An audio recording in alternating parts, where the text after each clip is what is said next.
नमस्कार। आज हम उत्तर प्रदेश के एक काफी अहम शहर मेरठ पर थोड़ी बात करेंगे।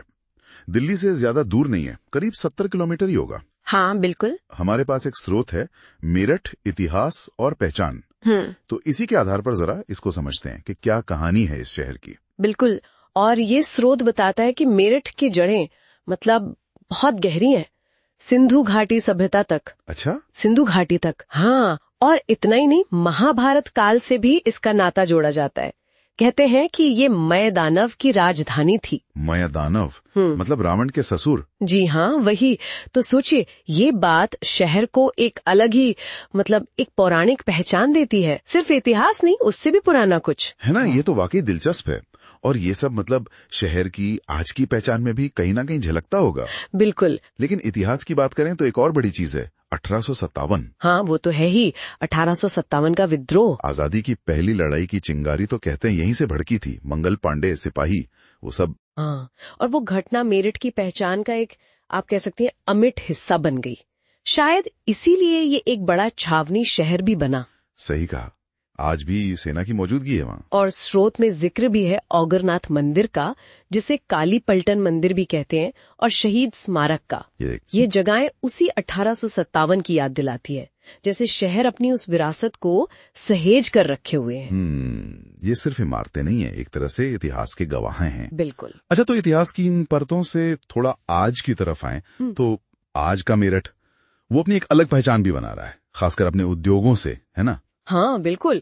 खेल का सामान, क्रिकेट का सामान तो खास तौर पर। अरे हाँ, SG, SS, कितने बड़े नाम हैं। जी, सैनस्पेरल्स, ग्रीनलैंड्स और सरीन स्पोर्ट्स, दुनिया भर के खिलाड़ी इनके बल्ले इस्तेमाल करते हैं। तो ये मेरठ में बनते हैं। कमाल है। और सिर्फ खेल का सामान ही नहीं, कैंची उद्योग भी बहुत मशहूर है वहाँ का, हाथ के औजार। अच्छा, कैंची भी। हाँ, तो ये देखना दिलचस्प है कि कैसे ये पारंपरिक उद्योग आज भी फल फूल रहे हैं। और साथ ही दिल्ली NCR के पास होने का फायदा तो है ही। वो तो है।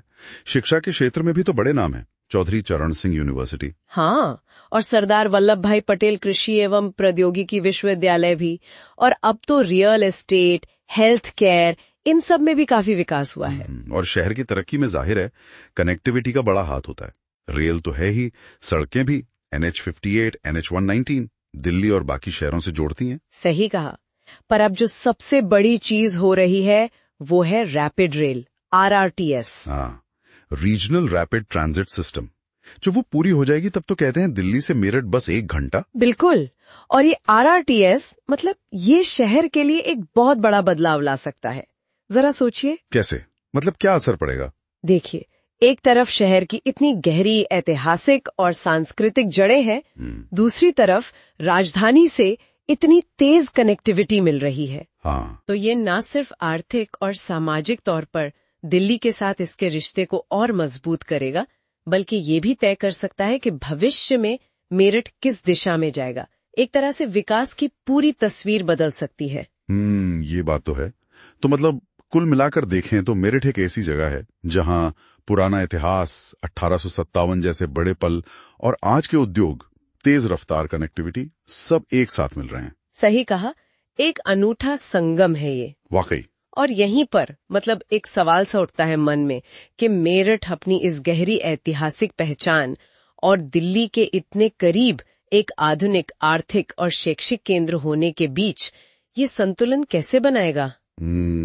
खासकर जब RRTS जैसी कनेक्टिविटी इसे राजधानी के और भी करीब ला रही है, तो इस शहर की कहानी का अगला अध्याय क्या होगा, ये सोचना वाकई दिलचस्प है।